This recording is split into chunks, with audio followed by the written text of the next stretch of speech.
جی مفتی صاحب، سوال حکمت عملی کے اوپر جو سوال تھا کہ جو سیاسی قیادت کی جو حکمت عملی ہوتی ہے یا ان کی رہنمائی ہوتی ہے، کیا وہ شریعت کا پارٹ ہوتی ہے یا نہیں ہوتی؟ جیسے مثال کے طور پہ حضرت سید احمد شہید رحمۃ اللہ علیہ ہیں، یا پھر اس کے بعد شیخ الہند رحمۃ اللہ علیہ کی جو جتنی بھی جدوجہد جو سیاسی سائڈ کی ہے، وہ شریعت کا پارٹ ہے یا شریعت کا پارٹ صرف قرآن و سنت اور مسائل ہے؟ جتنی بھی مذہبی قیادت ہوتی ہے اور وہ پھر سیاست میں چلے جاتے ہیں تو جو بہتر سے بہتر چیز انہیں نظر آتی ہے وہ اس کو اختیار کرتے ہیں۔ وہ مسلمانوں کے خیر خواہ ہوتے ہیں، وہ امت کے خیر خواہ ہوتے ہیں، وہ اپنے اپنے ممالک میں جس طرح سیاست کو ہونا چاہیے اس کے لیے وہ اپنی بہترین صلاحیتوں کا استعمال کرتے ہیں، اور اس میں ہم یہ کہہ دیں کہ ان سے خطا ہی نہیں ہوگی، یہ غلط بات ہے۔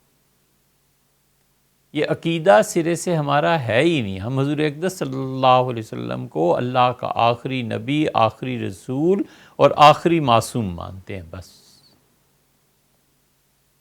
عقائد کی کتابوں میں یہ طے ہے۔ ہمارا اور اہل تشیع کا اختلاف کیا ہے؟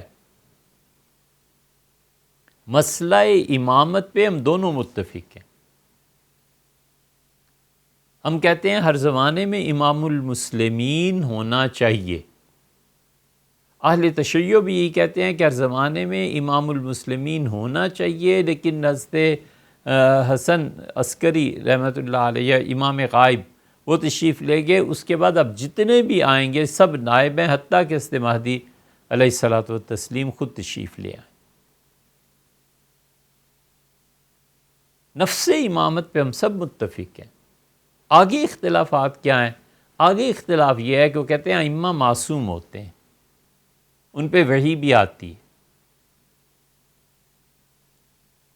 اور ان پہ احکامات بھی آتے ہیں۔ یہیں پہنچ کے پھر بات بنتی ہے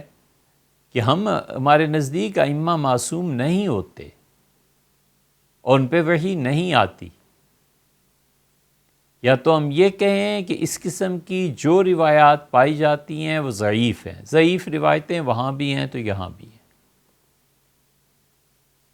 اور یا پھر دوسری راہ ہے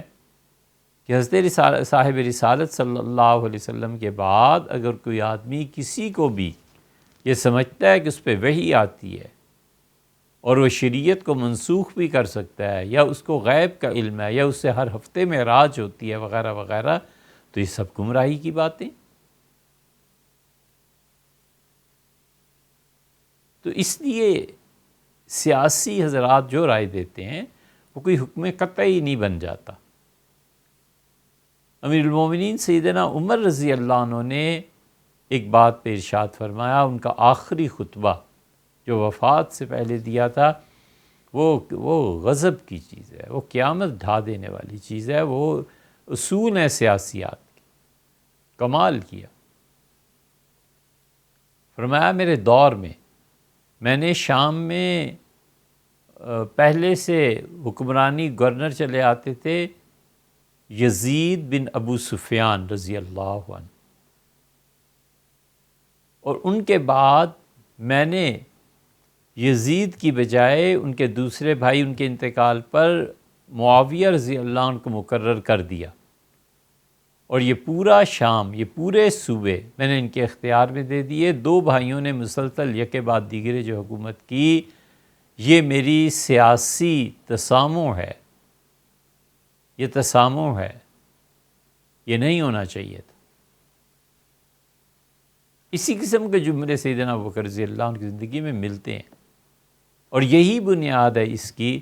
کہ حضور اقدس صلی اللہ علیہ وسلم کے بعد اجتہادی طور پہ خطا کسی سے بھی ہو سکتی ہے، لیکن اس کا مطلب یہ نہیں ہے کہ ان کی عزت، ان کا احترام اس میں کمی ہو جائے، اور ہمارے لیے یہ جائز ہو جائے کہ ہم صحابہ کرام رضی اللہ عنہ پہ زبان دراز کریں اور بغیر سوچے سمجھے اس طرح ان کی وہ غلطیاں اچھالنے لگیں جو انہوں نے در حقیقت دین کے لیے کی تھیں، اور جو انہوں نے اپنی صحیح نیت کے مطابق اللہ کے ہاں سے ثواب حاصل کرنے کو کی۔ ہوئی خطا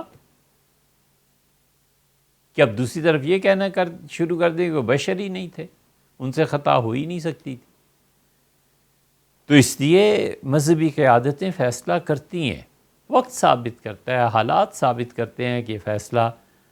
ٹھیک تھا، غلط تھا، صحیح تھا، کتنے فیصد فائدہ ہوا، کتنے فیصد نقصان ہو گیا۔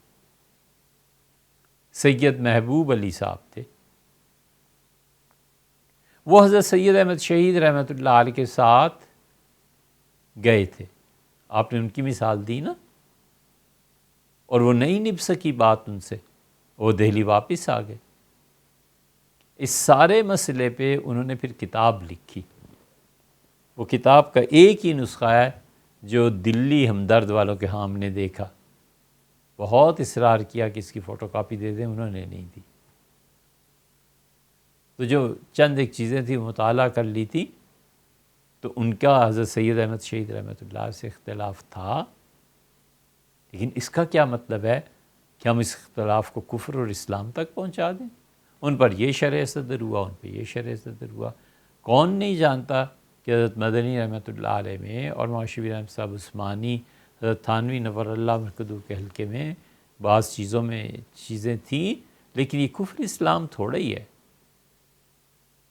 وہی ان پہ نہیں ہوتی تو ان پہ بھی نہیں ہوتی۔ اس سے مذہبی قیادت کے جو فیصلے ہوتے ہیں ان سے اختلاف کیا جا سکتا ہے، لیکن ہمیشہ اختلاف کو احترام کے ساتھ جمع کرنا چاہیے۔ اختلاف ہوتا ہے، ہونا چاہیے، رائے مختلف ہے نا،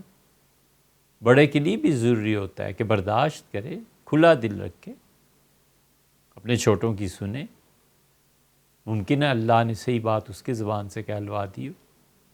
اور چھوٹوں کو بھی چاہیے کہ عزت احترام کریں، اور جب متفق ہو جائیں ایک چیز پہ، مثلا شورا متفق ہو گئی کسی چیز پہ،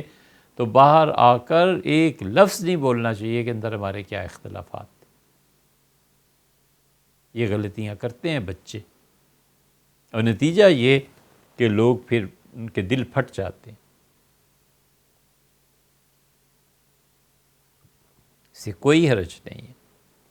یہ اجتہاد کو خود دیکھ لیں آپ، اپنی شرائط سمیت،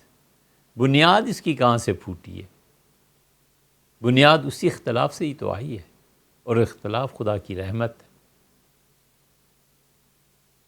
اب یہ بحث ہے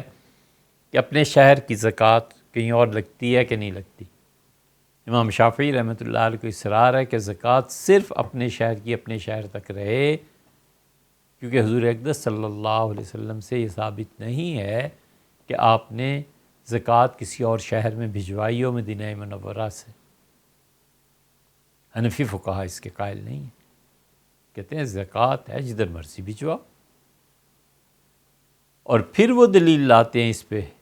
کہ رسول اللہ صلی اللہ علیہ وسلم نے حضرت معاذ رضی اللہ عنہ کو کہا تھا کہ جب یمن جا رہے ہیں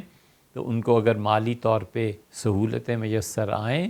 تو مدینہ منورہ میں جو غریب صحابہ کرام رضی اللہ عنہ ہیں ان کا خیال رکھیں۔ تو حضرت معاذ رضی اللہ عنہ نے زکوٰۃ کی مد میں یمن میں جا کر گرم کپڑے لوگوں سے لیے اور اسے مدینہ منورہ میں بھیجا۔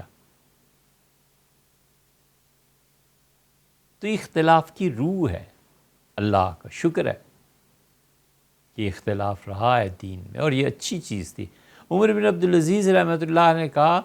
کہ مجھے عمر بن عبدالعزیز رحمۃ اللہ علیہ اتنے زیرک، اتنے دانا آدمی تھے کہ بنو امیہ کی پرانی روش جو چلی آتی تھی سیدنا علی رضی اللہ عنہ کو برا بھلا کہنے کی، تو ان کی مجلس میں عمر بن عبدالعزیز رحمۃ اللہ علیہ کی ایک بہت بڑے آدمی تھے، بزرگ تھے، انہوں نے فرمایا کہ کیا اس دور میں بھی سیدنا علی رضی اللہ عنہ کو، جن کی اچھا ہونے کی گواہیاں صحابہ کرام رضی اللہ عنہ دیتے رہے، ایسا ایک جملہ ایگزیکٹلی نہیں ہے ذہن میں، کیونکہ انہوں نے ایک جملہ فرمایا، عمر بن عبدالعزیز رحمۃ اللہ علیہ سمجھ گئے کہ مجھے متنبہ فرما رہے ہیں، اپنی ذہانت سے انہوں نے اندازہ کیا اور فرمایا بند کرو امیر المومنین رضی اللہ عنہ کو برا کہنا۔ یہ عمر بن عبدالعزیز رحمۃ اللہ علیہ کہتے تھے کہ خدا کی قسم مجھے سرخ سونے کے پہاڑ مل جائیں، خالص سونے کے، تو مجھے اتنی خوشی نہ ہو جتنی خوشی مجھے اس وقت ہوتی ہے جب مجھے کوئی بتاتا ہے کہ اس معاملے میں ایک صحابی رضی اللہ عنہ کا یہ فتویٰ ہے، ایک کا یہ فتویٰ ہے، تو میں اتنا خوش ہوتا ہوں کہ اس کا مطلب ہے اللہ نے ہمارے لیے آسانی رکھی ہے کہ ایک فتویٰ ہے اور دوسرے فتوے پہ بوقت ضرورت عمل کیا جا سکتا۔ سو اس لیے بڑے اعتدال کے ساتھ ان ساری چیزوں کو سوچ کے آگے بڑھنا چاہیے۔ اختلافات ہوتے رہتے ہیں، کون سے خلیفہ راشد ہیں جن سے اختلاف نہیں ہوا رضی اللہ عنہ؟ برداشت کیا، نافذ کیا، انکار کیا، سب چیزیں۔ تو مذہبی قیادت کبھی کتاب و سنت کی روشنی میں فتویٰ دیتی ہے، اس کی مخالفت نہیں کرنی چاہیے۔ کبھی وہ اپنے زمانے کے حالات کے پیش نظر کوئی بات بیان کرتے ہیں، وہ بھی ہے۔ حتیٰ کہ وہ جو مخالفت پہلی جو ہم نے ذکر کیا کہ کتاب و سنت کی روشنی میں، ان سے بھی حق انہی کا بنتا ہے جو کتاب و سنت کے اس درجے میں پڑھے ہوئے بھی تو ہوں۔ عوام کے اختیار میں ہاتھ میں تھوڑی دے دینا ہے کہ جس پہ چاہیں تنقید شروع کر۔